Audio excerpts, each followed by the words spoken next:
I'm an EMDR consultant, and a question came up in my consultation group last week that I want to talk about here. The question was, can you do EMDR with somebody who uses cannabis?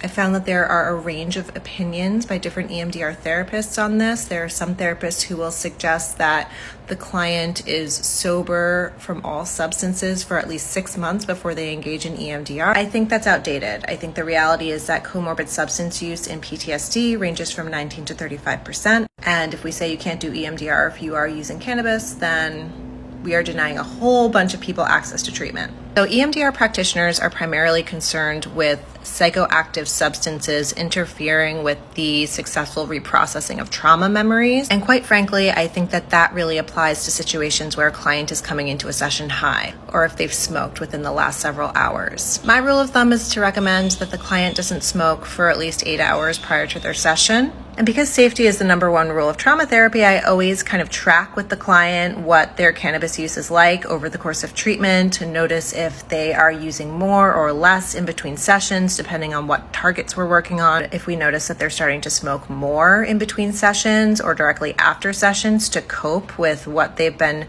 processing, then we might need to kind of scale it back and go back to earlier phases of the treatment, like stabilization and resourcing. For me, a harm reduction approach is the best way to work with this.